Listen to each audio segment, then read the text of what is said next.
राधे राधे, जय श्री कृष्णा। जय हो श्री विष्णु भगवान की जय। जय हो श्री लक्ष्मी नारायण भगवान की जय। आइए आज हम पाप मोचनी एकादशी की व्रत कथा सुनते हैं। जैसा कि इस एकादशी के नाम से ही ज्ञात होता है कि पापों का नाश करने वाली एकादशी।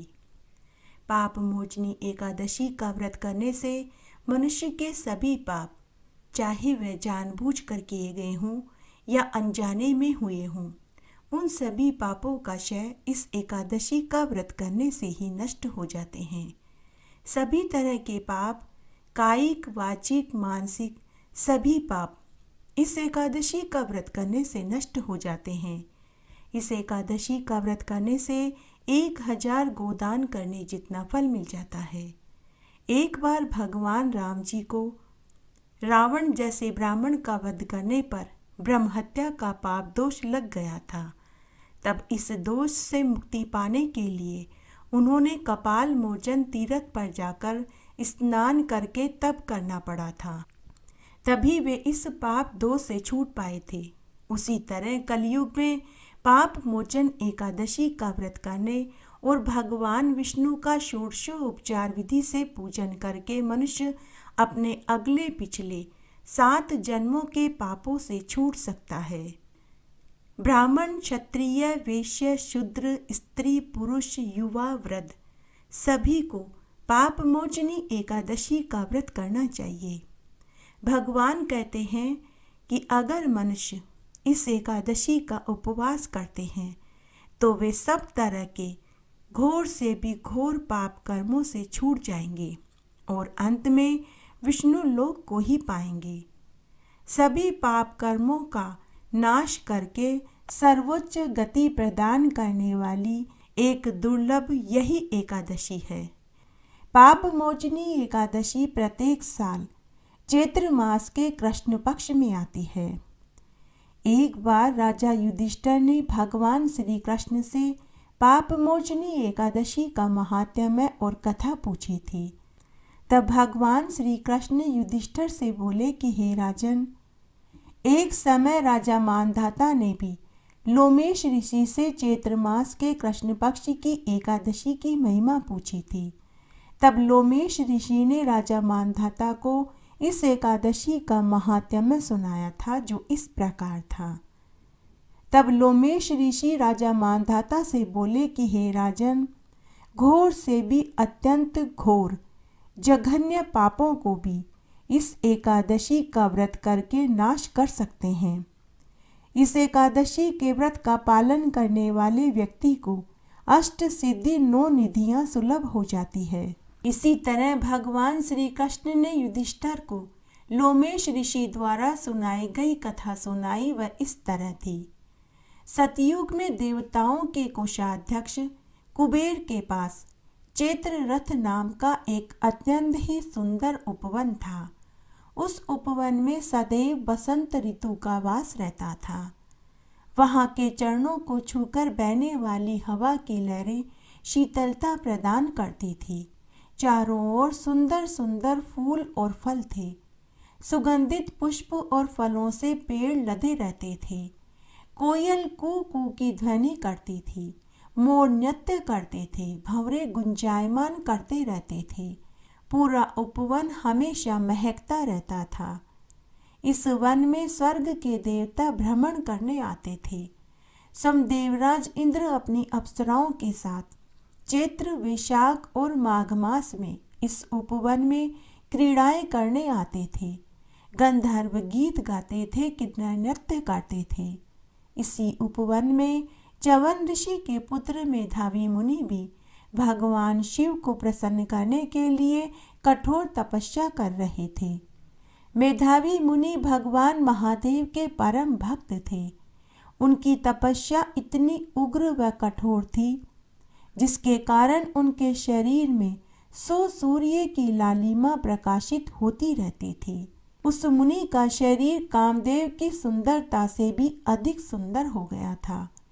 उस मुनि के बलिष्ठ, हष्ट पुष्ट, बलवान शरीर को देखकर अप्सराएं उनके ऊपर मोहित होने लग गई। अनेक अप्सराओं ने उनके तप को भंग करने की खूब चेष्टा करी, लेकिन वे उनके तप को भंग करने में असफल रही। तब वे असफल हुई अप्सराएं दुखी मन से मंजूघोषा अप्सरा के पास गई और अपने मन की बात बताई। मंजूघोषा अप्सरा बला की खूबसूरत थी। उसकी सुंदरता के आगे मेनका और उर्वशी भी पानी भरती थी। तब मंजूघोषा अप्सरा ने निश्चय किया कि उस मुनि के तप को तो मैं भंग करके ही रहूंगी। मंजूघोषा अप्सरा ने उन अप्सराओं को वचन दिया कि तुम लोग यह काम मुझे सौंप दो, अब आगे का काम मैं खुद करूंगी। तब मंजूघोषा अप्सरा उसी चैत्ररथ वन में पहुंच गई। वह अप्सरा पूरे समय उसी वन में विचरण करने लगी और मधुर मधुर वीणा बजाकर सुंदर सुंदर गीत गाने लगी और नृत्य करने लगी। बीच बीच में वह अपने अंग के वस्त्रों को गिरा देती थी, कभी पायल व चूड़ियां खनकाती, कभी नैनों से तीर चलाती, कभी अपने जुल्फों को झटका देती। लेकिन मेधावी मुनि ने मंजूघोषा अप्सरा की तरफ देखा भी नहीं। तभी शिवजी के शत्रु कामदेव भी वहां आ गए। जैसा कि सबको मालूम है कि भगवान महादेव की तीसरी आंख से कामदेव एक बार जलकर भस्म हो चुका था। तभी से कामदेव के पास खुद का शरीर नहीं था, लेकिन उसकी शक्तियां आज भी उतनी ही प्रबल और तेज थी। शिवजी से बदला लेने के इरादे से कामदेव ने मंजूघोषा अप्सरा का साथ देने का निर्णय किया, क्योंकि मेधावी मुनि शिवजी के परम भक्त थे और शिवजी के भक्त को हराने के लिए कामदेव ने मंजूघोषा अप्सरा का साथ दिया। तभी कामदेव मेधावी ऋषि की तपस्या को भंग करने के लिए मुनि के शरीर में प्रवेश कर गए। मुनि के शरीर में काम के प्रवेश करते ही मुनि का मन शिवजी के ध्यान से भंग हो गया। मुनि को काम से पीड़ित देखकर मंजूघोषा अप्सरा मेधावी मुनि की गोद में आकर बैठ गई और उनके गले में बाहें डालकर उन्हें चूमने लगी। इस तरह मुनि अप्सरा के साथ रमण करने लगे। उस समय उन्हें दिन व रात्रि का पता ही नहीं चला। रमण करते करते दिन, महीने व साल बीतने लगे। तब एक दिन मंजूघोषा अप्सरा को पूर्ण विश्वास हो गया कि मुनि के वृषभ का पतन हो चुका है, तो उसने वापस स्वर्गलोक जाने का निश्चय किया। तो अप्सरा ने मुनि से स्वर्गलोक जाने की आज्ञा मांगी। यह सुनते ही मेधावी मुनि अप्सरा से बोले कि हे सुंदरी, तुम तो आज ही संध्या के समय आई थी। तुम आज की रात्रि और ठहर जाओ, कल प्रातःकाल होते ही चली जाना। तब मंजूघोषा अप्सरा पुनः रुक गई। फिर से रमण करते हुए उन्हें अनेक साल हो गए। इस प्रकार उन्हें रमण करते हुए 57 साल 9 महीने 3 दिन हो गए थे। लेकिन कामदेव के प्रभाव से मेधावी मुनि को संपूर्ण समय अर्धरात्रि के समान ही प्रतीत हो रहा था। तब एक दिन पुनः मंजूघोषा अप्सरा ने मेधावी मुनि से स्वर्गलोक जाने की अनुमति मांगी। पुनः ऋषि ने उसे ठहरने के लिए कहा, लेकिन अप्सरा मुनि की भोग शक्ति से भयभीत हो चुकी थी। उसने मुनि से कहा कि हे मुनिवर, आपकी रात्रि तो बहुत लंबी है। कृपया अब आप सम विचार करिए कि मेरे साथ रमण करते हुए आपको कितना समय हो गया है। इतना समय होने के बाद भी आपको तृप्ति ही नहीं मिल रही है। जब ऋषि ने ऐसा सुना तो उन्होंने समय की गणना करी। जब समय 57 साल 9 महीने 3 दिन का पता चला तो उन्हें याद आया कि मैं तो भगवान शिवजी को प्रसन्न करने के लिए तप कर रहा था। यह मैंने कैसा घोर पाप कर डाला। तब मुनि ने उस अप्सरा को काल का रूप ही माना। मुनि क्रोधित होते हुए बोले कि हे दुष्टा, हे दुराचारिणी पापीन कुलटा, तूने मेरे तप को भंग कर दिया। तूने एक चुड़ैल बनकर मुझे ठगा है। जा, मैं तुझे शाप देता हूँ, तू इसी समय पिशाचनी की योनि को प्राप्त हो जा। मुनि को क्रोधित देखकर मंजू घोषा अप्सरा हाथ जोड़कर खड़ी हो गई। उसके अधर कांपने लगे, इंद्रियां संकुचित होने लगी। वह अप्सरा उसी क्षण पिशाचनी की योनि को प्राप्त हो गई। अप्सरा से पिशाचनी बनी वह मुनि से हाथ जोड़कर बोली कि हे मुनिवर, अब आप अपने क्रोध का त्याग कर दीजिए, क्योंकि विद्वानों का कहना है कि साधु संतों की संगत से अच्छा ही फल मिलता है। फिर मैंने तो आपके साथ 57 साल बिताए हैं। अगर इन वर्षों में मैंने एक क्षण भर की खुशी या तृप्ति आपको दी है, तो कृपया आप मुझे शाप से छूटने का उपाय बताइए। अप्सरा की बात सुनकर मुनि का क्रोध थोड़ा शांत हुआ। तब मुनि अप्सरा से बोले कि हे दुष्टा, हे पापिन, तूने मेरा बहुत बड़ा नुकसान किया है। तूने मेरे तप को भंग किया है, लेकिन फिर भी मैं तुझे शाप से छूटने का उपाय बताता हूँ। तू इसी चैत्ररथ वन में रहकर चैत्र मास के कृष्ण पक्ष की पाप मोचनी एकादशी का उपवास पूरे नियम धर्म से करना। तू अगर ऐसा करेगी तो पिशाच की योनि से छूटकर पुनः पूर्ववत रूप को प्राप्त हो जाएगी। उसके बाद मुनि ने उसे एकादशी व्रत की पूरी विधि बताई और फिर मुनि अपने पापों का प्रायश्चित करने के लिए अपने पिता च्यवन ऋषि के पास उनके आश्रम में आ गए और आकर उन्होंने उन्हें पूरी बात बताई और उनके चरणों में गिरकर क्षमा मांगने लगे। तब उनके पिता च्यवन ऋषि अपने पुत्र से बोले कि हे पुत्र, तूने घोर पाप किया है।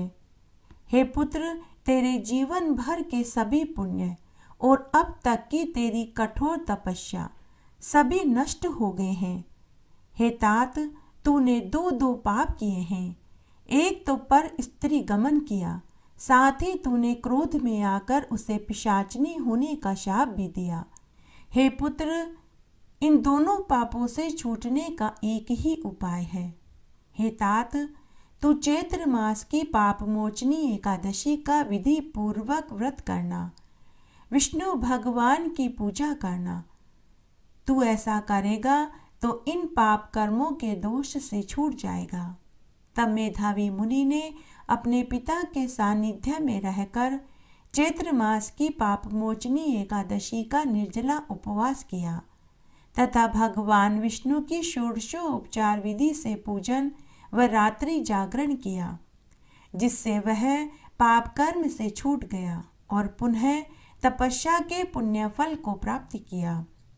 उधर मंजू घोषा अप्सरा ने भी पाप मोचनी एकादशी का पालन किया तो वह भी पिशाचनी की योनि से छूट गई और पुनः सुंदर रूप धारण करके स्वर्गलोक को चली गई। कथा का विसर्जन करते हुए भगवान कृष्ण ने युधिष्ठिर से कहा कि हे राजन, इस एकादशी के व्रत का पालन करने से सभी पाप कर्मों को धोया जा सकता है। इस एकादशी की कथा का श्रवण और पठन करने मात्र से 1000 गोदान करने जितना फल मिल जाता है। इस व्रत का पालन करने से ब्रह्महत्या, मद्यपान, पर स्त्री गमन, मद्यपान करने, सुवर्ण की चोरी करने जैसे जघन्य पापों का भी नाश हो जाता है। मनुष्य एक प्राणी मात्र है, कहीं न कहीं हमसे पाप जरूर हो जाते हैं, चाहे वह जानकर के किए गए हों या अनजाने में किए हों। चलते उठते बैठते समय चींटी, मच्छर और मक्खी के मर जाने का पाप हो, चाहे जानबूझकर अंडे और मांस का सेवन करने का पाप हो, लेकिन ये सब पाप की श्रेणी में ही गिने जाएंगे। इनकी सजा व्यक्ति को भुगतनी ही पड़ती है, चाहे इस जन्म में भुगतनी पड़े या अगले जन्म में। तो इस एकादशी का व्रत करने से हमें यह सीख मिलती है कि हमें भी अपने छोटे बड़े पापों का प्रायश्चित जरूर करना चाहिए, अर्थात पाप मोचनी एकादशी का उपवास करना चाहिए। इसके लिए सुबह जल्दी उठकर स्नान करें, भगवान की मूर्ति के सामने गंगा जल हाथ में लेकर व्रत का संकल्प लें, भगवान विष्णु के साथ माता लक्ष्मी का पूजन करें, घी का दीपक जलाएं, आरती करें, तुलसी जी की पूजा करें, 5 परिक्रमा करें, सूर्य नारायण भगवान को अर्घ्य देवें तथा हरे कृष्ण कृष्ण कृष्ण हरे हरे, हरे राम राम राम हरे हरे या ओम नमो नारायणाय विद्महे वासुदेवाय धीमहि तन्नो विष्णु प्रचोदयात इस मंत्र का जाप करें, या ओम नमो नारायणाय या ओम नमो भगवते वासुदेवाय। इन मंत्रों का जाप पूरे समय करते रहें, उठते बैठते चलते फिरते पूरे समय इन मंत्रों का जाप करते रहना चाहिए। एकादशी व्रत वाले दिन झूठ चोरी परनिंदा से बचना चाहिए, ब्रह्मचर्य का पालन करना चाहिए। एकादशी व्रत में दूध दही और फल ले सकते हैं। एकादशी के दूसरे दिन व्रत का पारण करने से पहले मंदिर में सीधा जरूर भिजवाएं तथा एक ब्राह्मण को भोजन खिलाकर अन्न वस्त्र रुपया का दान जरूर देवें। उसके बाद ही संव्रत का पारण करें। जय हो श्री लक्ष्मी नारायण भगवान की जय। एकादशी की कहानी। एक बार बहुत छोटा सा गांव था। उस गांव में एक ब्राह्मण दंपति अपनी बेटी के साथ रहता था। वह ब्राह्मण हर एकादशी का उपवास और विष्णु भगवान का पूजन करता था। गांव के लोग ब्राह्मण को सीधा देते थे। सीधे में आटा, दाल, तेल, गुड़, चीनी होता था। ब्राह्मण का यही आजीविका का साधन था। इस तरह समय बीतने लगा। धीरे धीरे ब्राह्मण की बेटी बड़ी होने लगी। ब्राह्मणी को बेटी के विवाह की चिंता सताने लगी। अब ब्राह्मणी रोज अपने पति को ताने देने लगी कि हे स्वामी, घर तो चल जाता है, लेकिन बेटी का विवाह कैसे करेंगे? आप कोई दूसरा काम क्यों नहीं करते? ब्राह्मणी रोज रोज ब्राह्मण को ताने देने लगी। तब एक दिन ब्राह्मण दुखी होकर घर से निकल पड़ा और अपने साथ पोथी पाने भी झोली में डालकर ले गया और बोला कि आज मैं कमाकर ही घर लौटूंगा। ब्राह्मणी ने कहा कि जब तक आप कमाकर के न लाएं तो घर भी मत आना। उस दिन ब्राह्मण का एकादशी का उपवास था। पूरे दिन ब्राह्मण गांव में इधर उधर भटकता रहा, लेकिन कोई उसे नहीं मिला जो उसकी एकादशी की कथा को सुनता। ब्राह्मण सुबह से भूखा प्यासा था। दुखी होकर ब्राह्मण जंगल में चला गया और जंगल में वह एक पीपल के पेड़ के नीचे बैठ गया और अपने पोथी पाने निकालकर एकादशी के महात्म्य और कथा को जोर जोर से बोलने और पढ़ने लगा। ब्राह्मण को पूरा यकीन था कि एकादशी का महात्म्य और कथा पूरी होते होते कोई न कोई राहगीर इधर से निकलेगा और वह चढ़ावे में रुपए देगा, लेकिन कथा पूरी हो गई, कोई नहीं आया। ब्राह्मण यह देखकर और भी दुखी हो गया। रह रह कर ब्राह्मण को अपनी पत्नी के कटु वचन याद आने लगे। वह मनी मन सोचने लगा कि अगर आज मैं खाली हाथ घर गया तो ब्राह्मणी खूब जलीकटी सुनाएगी। ब्राह्मण की आंखों में से आंसू आने लगे कि तभी पीपल के पेड़ में से विष्णु भगवान प्रकट हुए और बोले कि हे ब्राह्मण, आंखें खोल। तभी ब्राह्मण ने आंखें खोली तो उसके सामने शंख चक्र पद्मधारी, गले में वैजयंती माला पहने हुए, पाट पीतांबर धारण किए हुए भगवान विष्णु खड़े थे। ब्राह्मण भगवान के चरणों में गिर पड़ा और अपने आंसुओं से उनके चरण धोने लगा। तब भगवान विष्णु ने ब्राह्मण से कहा कि हे ब्राह्मण, अब तू वापस तेरे घर जा, तेरी गरीबी जल्दी ही दूर हो जाएगी। तभी वहां एक बहुत सुंदर गाय बछड़ा सहित आकर खड़े हो गए। भगवान विष्णु ने ब्राह्मण से कहा कि हे ब्राह्मण, यह गाय और बछड़ा तुम अपने घर ले जाओ। यह रोज तुम्हें दूध देगी और साथ ही रोज एक मोहर सोने की गोबर में देगी। इससे तेरी गरीबी दूर हो जाएगी। ब्राह्मण यह सुनकर बहुत खुश हुआ। ब्राह्मण ने आंखें बंद करके भगवान को प्रणाम किया कि तभी भगवान अंतर्ध्यान हो गए। ब्राह्मण खुशी खुशी गाय और बछड़ा लेकर घर आया और अपनी पत्नी और बेटी को पूरी सच्चाई बताई। अब ब्राह्मण परिवार गाय और बछड़े की खूब सेवा टहल करने लगे। कुछ ही दिनों में ब्राह्मण की सारी गरीबी दूर हो गई। तब एक दिन ब्राह्मण ने अपनी बेटी का धूमधाम से विवाह कर दिया। सगे संबंधी, परिवार वाले और गांव वाले सभी ने ब्राह्मण की खूब बड़ाई करी। धीरे धीरे पूरे गांव में यह खबर आग की तरह फैल गई कि ब्राह्मण की गाय एक सोने की मोहर देती है।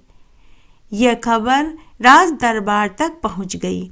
तब कुछ ईर्ष्यालु, जलने भूलने वाले मंत्रियों ने राजा से कहा कि हे महाराज, हमारे गांव में एक ब्राह्मण है। उसके पास एक गाय है जो रोज सोने की मोहर गोबर में देती है। वह गाय तो आपके राजमहल में होनी चाहिए।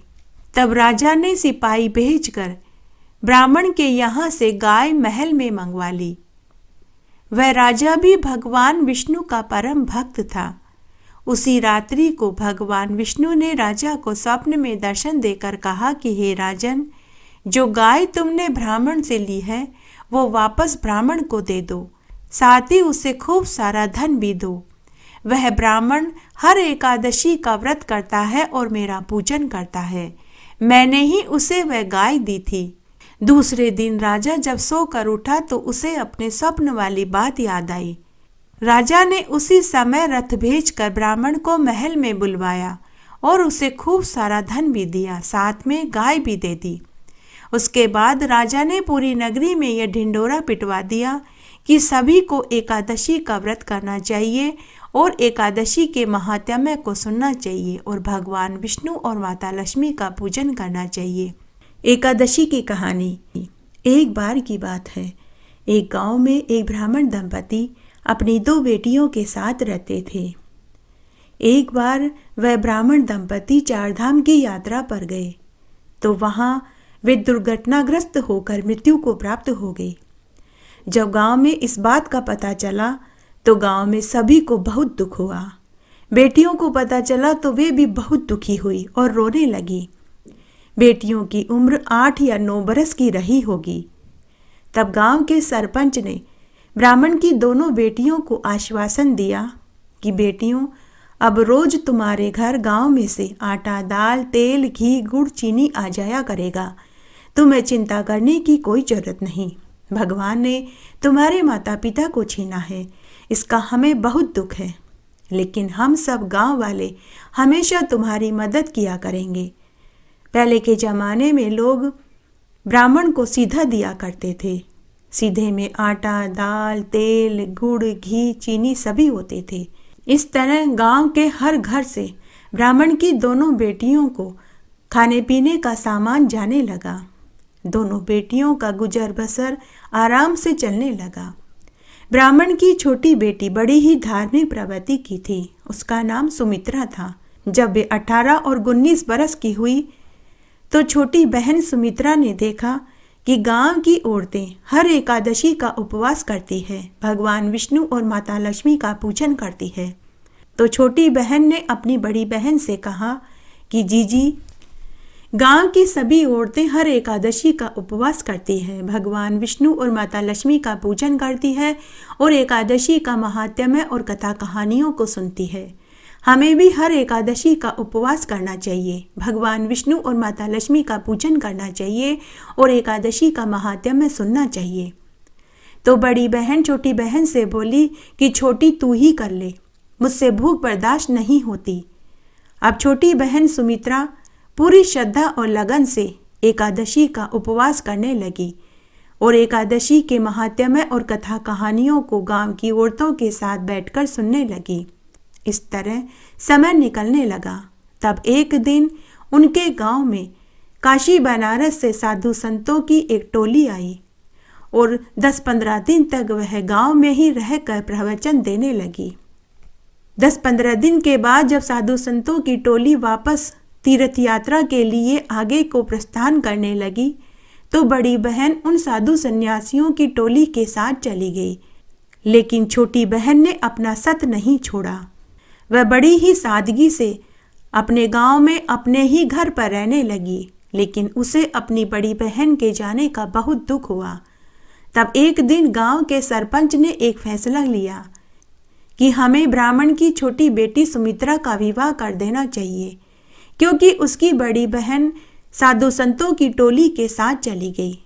अतः हमें इसका विवाह जल्दी से जल्दी करना होगा। तब गांव के सभी लोगों ने खुशी खुशी स्वीकार कर लिया। सभी बढ़ चढ़ कर ब्राह्मण की छोटी बेटी के विवाह की तैयारियां करने लगे। तब एक दिन ब्राह्मण की छोटी बेटी सुमित्रा का विवाह एक बहुत सुंदर ब्राह्मण युवक से गांव वालों ने धूमधाम से करा दिया। अब वह युवक ब्राह्मण के घर जवाई बनकर रहने लगा। छोटी बहन हर एकादशी का उपवास करती रही। वह बड़ पीपल और आंकड़े के पेड़ को सींचती, सूर्य नारायण भगवान को अर्घ्य देती, तुलसा जी को सींचती और छोटी बहन बड़ी बहन की कुशलता के लिए भगवान से प्रार्थना करती कि हे ईश्वर, मेरी बड़ी बहन को सद्बुद्धि दीजिए, वह वापस घर आ जाए। इस तरह समय बीतने लगा। तब एक दिन सुबह सुबह छोटी बहन जोर जोर से भगवान के नाम की स्तुति करने लगी। हे विष्णु भगवान, हे चारभुजा नाथ जी, मेरी बहन की मदद करो। उस दिन उसका व्यवहार उसके पति को बड़ा अजीब लग रहा था। वह बार बार भगवान के नाम की स्तुति कर रही थी, तुलसी क्यारे को बार बार सींच रही थी, परिक्रमा कर रही थी। तब छोटी बहन का पति अपनी पत्नी से बोला कि अरे भगवान, आज तुझे क्या हुआ है जो तू बार बार तुलसी क्यारे को सींच रही है, जोर जोर से भगवान के नाम की स्तुति कर रही है और बार बार कह रही है कि मेरी बहन को बचाओ। आखिर तेरी बहन को क्या हुआ? तो छोटी बहन अपने पति से बोली कि मेरी बहन जिन साधु संतों की टोली के साथ गई थी, उन सब की झोपड़ियां जल कर राख हो गई। मैं अपनी बहन की झोपड़ी की आग बुझा रही हूँ। तब उसके पति ने कहा कि अरे सुमित्रा, तू बावली हुई है, तुझे कैसे पता चला कि तेरी बहन की झोपड़ी जल गई है? और तू यहाँ छिड़काव करके तेरी बहन की झोपड़ी की आग को तू कैसे बुझा सकती है? तू तो यहाँ घर पर है और तेरी बहन नहीं मालूम कहाँ है, उसे गए तो कई बरस हो चुके हैं। तो सुमित्रा बोली कि अगर मैं झूठ बोलती हूँ तो आप गंगा तट पर जाकर देखिए, मेरी बहन आपको वहीं मिलेगी। उसके पति को यह सुनकर बड़ा आश्चर्य हुआ। वह उसी समय गंगा तट पर गया। वहां का दृश्य देखकर वह भौचक्का रह गया। वहां सभी की झोपड़ियां जल चुकी थी, केवल एक अधजली झोपड़ी थी।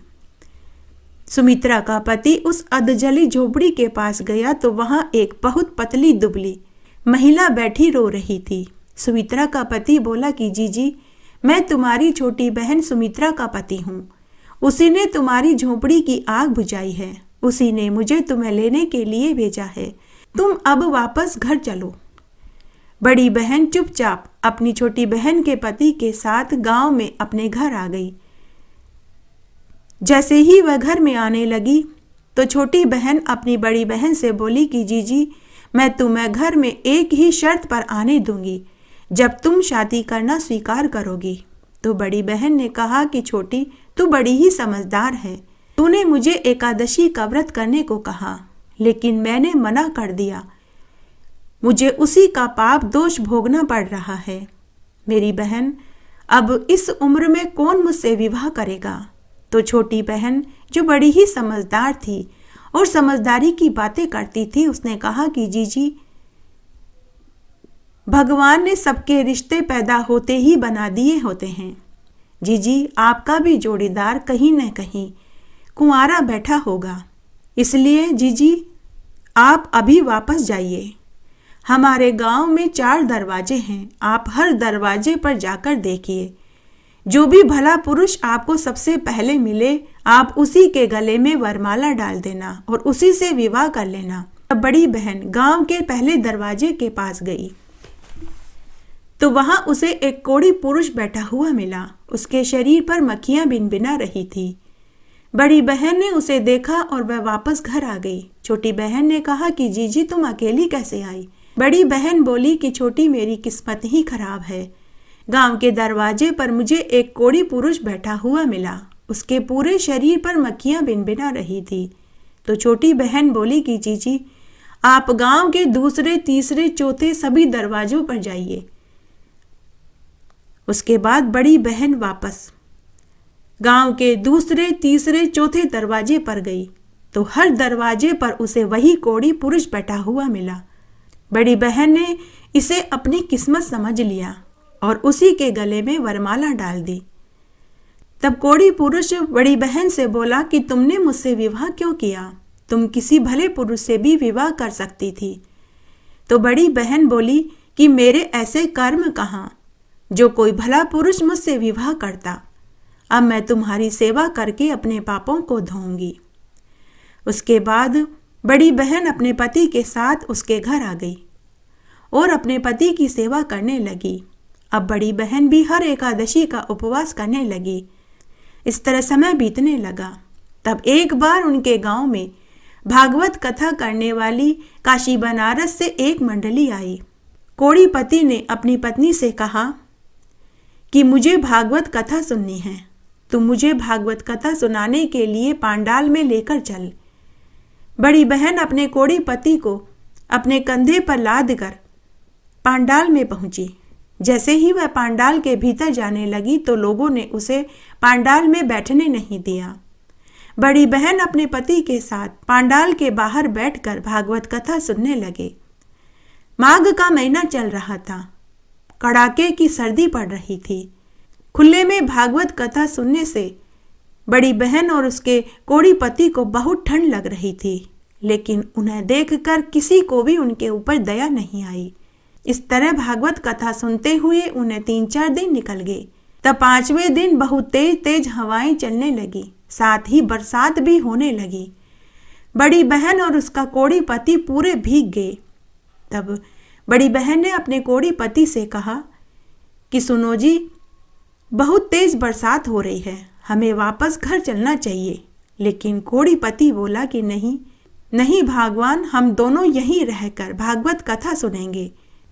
बड़ी बहन और उसके कोढ़ी पति के तप और भागवत कथा सुनने के अटल निश्चय के आगे ऊपर बैकुंठ में भगवान का सिंहासन डोल पड़ा। ब्रह्मा, विष्णु, महेश, इंद्र, वरुण, सूर्य सभी देवता बोले कि मृत्यु लोक में कौन है जिसके कठोर तप से हम सब का सिंहासन डोल पड़ा। कि तभी नारद मुनि नारायण नारायण करते हुए वहां आए।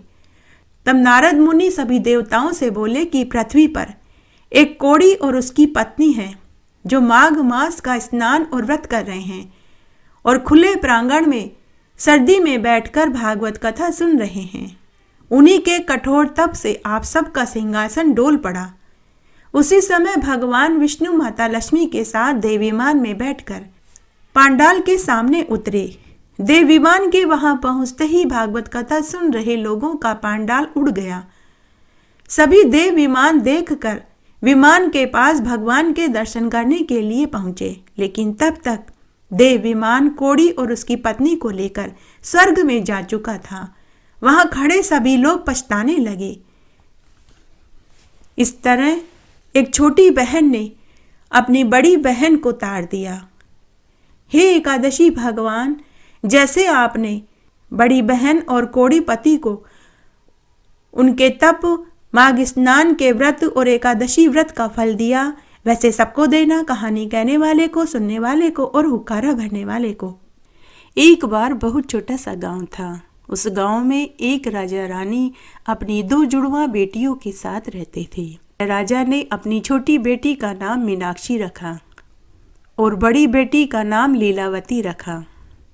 राजा ने अपनी दोनों बेटियों का पालन पोषण एक जैसा किया, एक जैसी शिक्षा दीक्षा दी, तैराकी सिखाई, शस्त्र और अस्त्र का ज्ञान दिलवाया, एक जैसे ही सभी कार्य किए। राजा की छोटी बेटी जब कुछ समझदार हुई तभी से वह हर एकादशी का व्रत करती थी। उसकी बड़ी बहन लीलावती अपनी ही बहन से ईर्ष्या करती थी। तब एक बार की बात है, जब वे दोनों विवाह योग्य हुई तब उन्हें देखने के लिए पड़ोसी देश के राजा का बेटा आया। तब उसे राजा की छोटी बेटी पसंद आ गई। शादी का दिन भी तय हो गया। जब राजकुमार ने छोटी बहन को पसंद कर लिया तो बड़ी बहन उससे और भी ज़्यादा चिढ़ गई। वह अपनी ही बहन को मारने के उपाय ढूंढने लगी। वह अपनी बहन को मारने के लिए कभी तो उसके बिस्तर पर जहरीला बिच्छू रख देती, कभी जहरीला सांप उसके कमरे में छोड़ देती, कभी उसके भोजन में जहर मिलाती, लेकिन हर बार एकादशी माता उसे बचा लेती। बिच्छू को एकादशी माता ने सुंदर फूल में बदल दिया, जहरीले सांप को खरगोश बना दिया, जहरीले भोजन को अमृत कर दिया।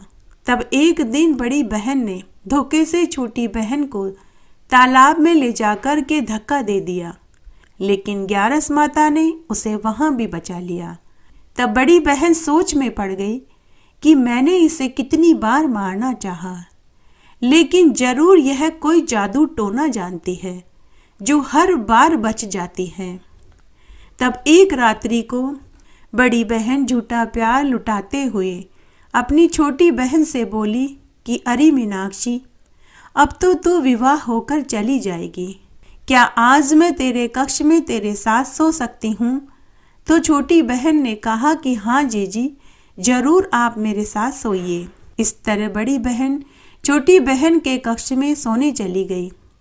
तभी बड़ी बहन ने देखा कि उसके कक्ष में एक बहुत सुंदर तोता सोने के पिंजरे में बैठा था। बड़ी बहन कभी तोते को देखती तो कभी अपनी बहन को, तो उसने यह नोटिस किया कि जैसा हाव भाव उसकी छोटी बहन करती, ठीक वैसा ही हाव भाव वह तोता करता था। बहन करवट लेती तो तोता भी करवट लेता, बहन उबासी लेती तो तोता भी मुंह ऊपर करके उबासी लेता। जैसे ही छोटी बहन को नींद आई, उधर वह तोता भी सो गया।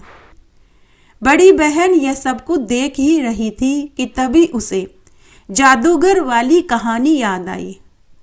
उसने कभी बचपन में सुना था कि जादूगर की जान उसके तोते में होती थी। जैसे ही तोते की गर्दन मरोड़ी जाती थी तो जादूगर मर जाता था।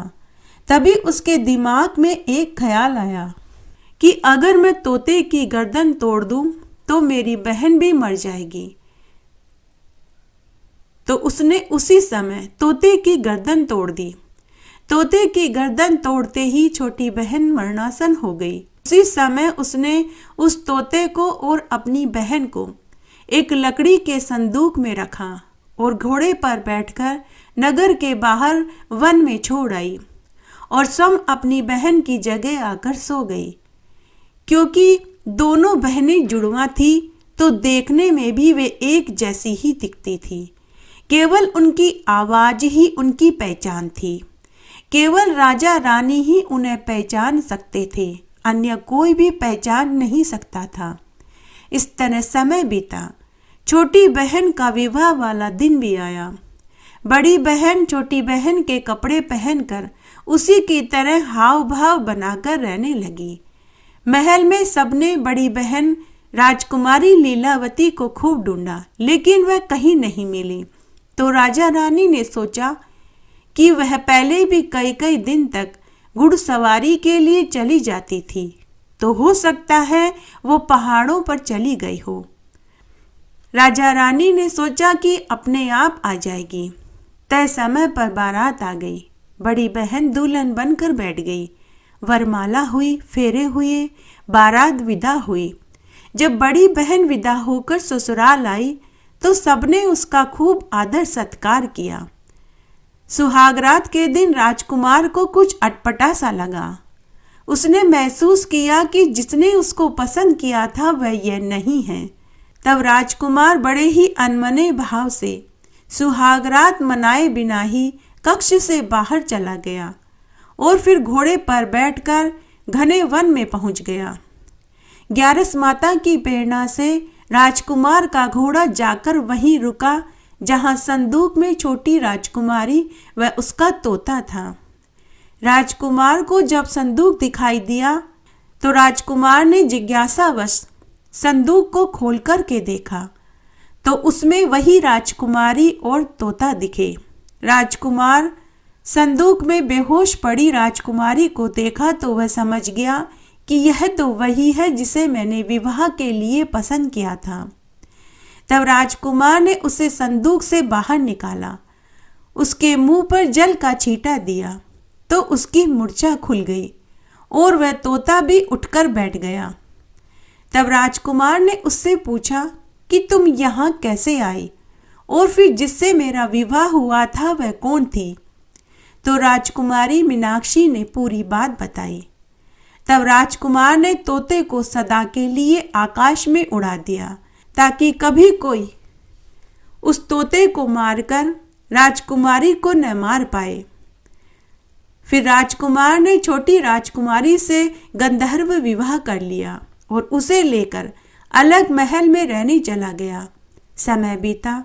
इस तरह राजकुमार छोटी राजकुमारी के साथ सुखपूर्वक जीवन जीने लगा। समय बीता। 1 साल बाद छोटी रानी को बहुत सुंदर पुत्र पैदा हुआ। उधर बड़ी रानी महल में अकेली पड़ी रहती थी। बिना पति सुख के रहना उसे भी अच्छा नहीं लग रहा था। तब एक दिन एक दासी ने बड़ी रानी से कहा कि महारानी जी, आप तो यहाँ महल में अकेली रहती हो। महाराज दूसरे महल में दूसरी रानी और अपने पुत्र के साथ बड़े ही मजे से जीवन जी रहे हैं। तब बड़ी रानी उसी समय रथ में बैठकर अपने पति के पास महल में पहुंची और उसने वहां अपने पति के साथ छोटी बहन और उसके पुत्र को देखा तो वह बहुत रोई और पछताने लगी। उसने अपनी छोटी बहन और छोटी बहन के पति से क्षमा मांगी और पूछने लगी कि बहन, तुम कौन सा व्रत करती हो? कौन से देवी देवता का पूजन करती हो जो तुम्हारी रक्षा करते हैं? तब छोटी बहन ने अपनी बड़ी बहन से कहा कि जीजी, मैं हर एकादशी का व्रत और पूजन करती हूँ। 11 माता मेरी रक्षा करती है। उसके बाद बड़ी बहन भी एकादशी का व्रत करने लगी, जिससे उसे भी सद्बुद्धि प्राप्त हुई। तब उसने निश्चय किया कि वह अपनी बाकी की जिंदगी भगवान की भक्ति, पूजा, भजन, कीर्तन में बिताएगी।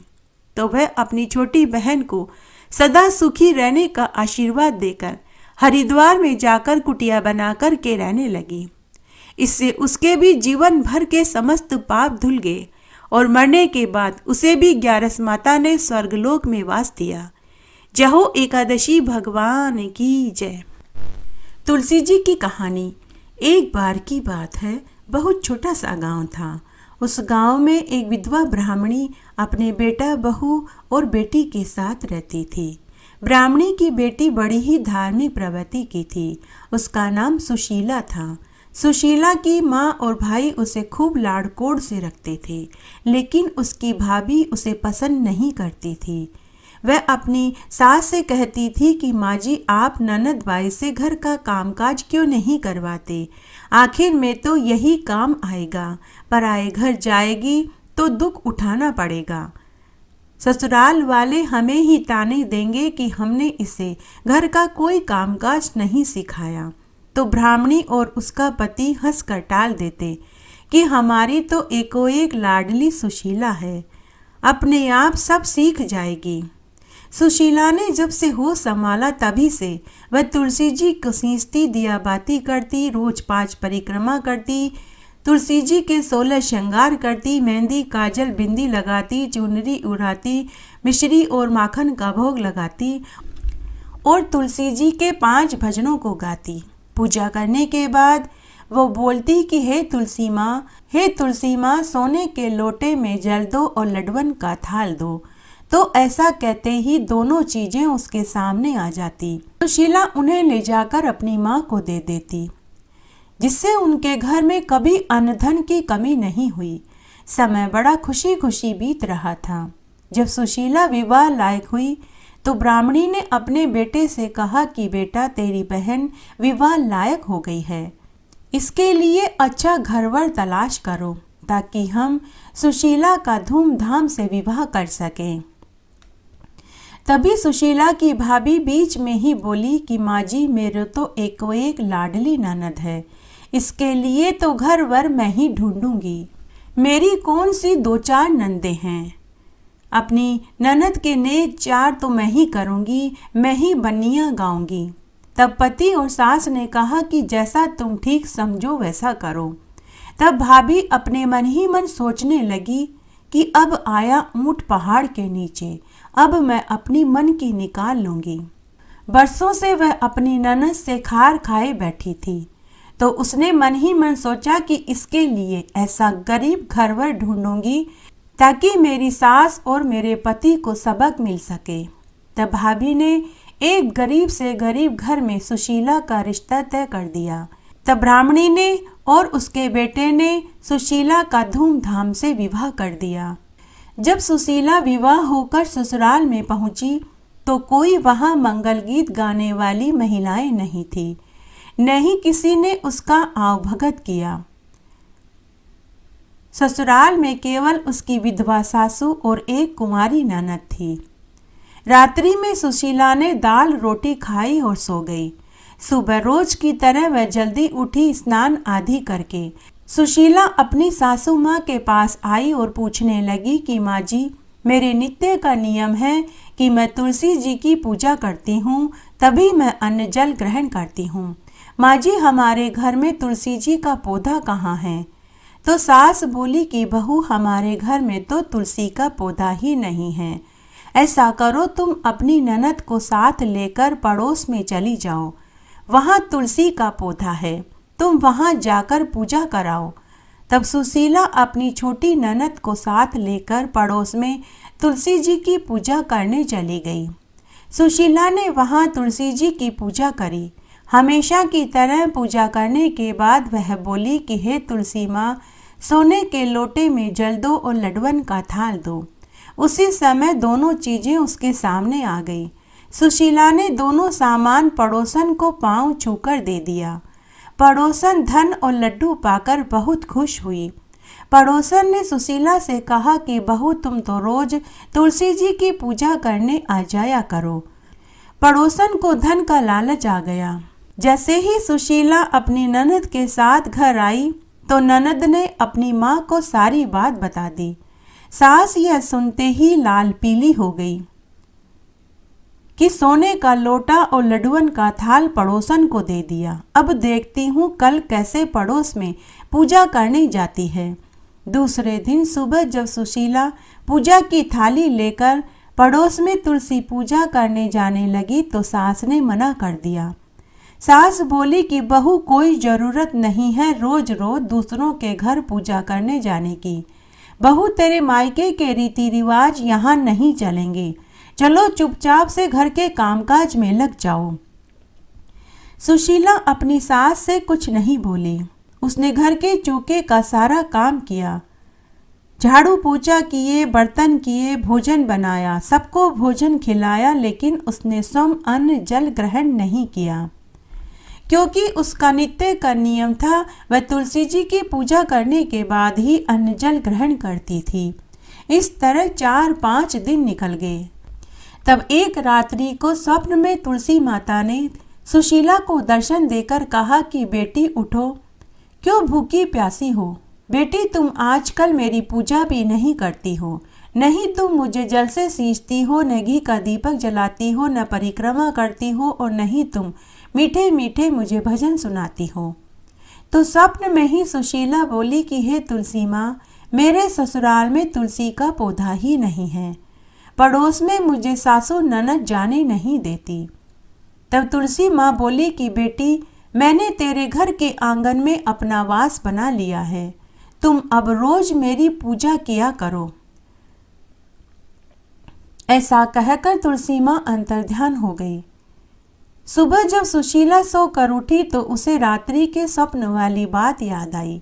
सुशीला भागी भागी आंगन में देखने गई तो वहां तुलसी का पौधा घेर गुमेर दूर तक फैला हुआ था, जिसकी हर लड़ी में सोने हीरे मोती लड़झर हो रहे थे। सुशीला देखकर बहुत खुश हुई। उसने पहले स्नान किया, पूजा की थाली जमाई और फिर उसने तुलसी माँ को जल से सींचा, घी का दीपक जलाया, रोली मोली चावल लच्छा बांधा, मेहंदी काजल बिंदी लगाई, चुंदड़ी उड़ाई और बोली कि हे माँ तुलसा, सोने के लोटे में जल दो, लडवन का थाल दो। ऐसा कहते ही दोनों चीजें उसके सामने आ गई। सुशीला ने दोनों सामान ले जाकर अपनी सास को पांव छूकर दे दिया। सास और ननद आश्चर्य में पड़ गए कि यह सब कहाँ से आया। सुशीला ने उन्हें पूरी बात बताई। सासू ननद भागी भागी घर के आंगन में देखने आई तो तुलसी का पौधा धन से लड़झड़ हो रहा था। सास और ननद ने सुशीला के पांव पकड़ लिए। सुशीला ने कहा कि माँ जी, बाईसा, आप मेरे पांव मत पड़िए, उल्टी गंगा नहीं बहती। मैं आपके पांव लगूंगी, आप तुलसी माँ के पांव पड़िए। अब सास और ननद भी अपनी बहू के साथ तुलसी जी की पूजा करने लगी। कुछ ही समय में वे बहुत अमीर हो गए और कुछ ही महीनों में उनके घर में धन दौलत, नौकर चाकर, महल नुमा मकान हो गया। हाथी, घोड़ा, ऊंट, बंगला, मोटर गाड़ी, जेवरा सब हो गए। वे अमीर लोगों की श्रेणी में गिने जाने लगे। जब पहली राखी आई तो भाभी का मन हुआ कि इस राखी पर ननद के ससुराल जाकर देखना चाहिए कि उसके क्या हाल हैं। जरूर ससुराल में धंधा पीट रही होगी, सूखे टिक्कड़ खाती होगी, फटे पुराने गुदड़े ओढ़ती होगी, फटी पुरानी साड़ियां पहनती होगी। तब भाभी अपने पति के साथ सुशीला के घर राखी बंधवाने पहुंचे तो सुशीला के ठाट बाट देखकर भाई को बहुत खुशी हुई, लेकिन भाभी की आंखें चकराने लगी, उसे तो चक्कर आने लगे। सुशीला अपने भाई भाभी से मिलकर बहुत खुश हुई। हे तुलसी माता, जैसे आपने सुशीला की पग पग पर मदद करी वैसी सबकी करना। कहानी कहने वाले की, सुनने वाले की और हुक्कारा भरने वाले की। कथा का विसर्जन करने से पहले एक बार आप भी मेरे साथ बोलिए, जय हो एकादशी माता की।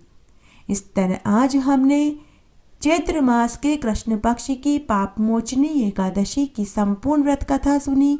आशा करती हूँ आपको इस कथा को सुनने का पूरा फल प्राप्त होगा। मेरे साथ बने रहने के लिए आपका धन्यवाद। आगे आने वाली कथा कहानी के लिए भी आप इसी तरह मेरे साथ बने रहें। धन्यवाद।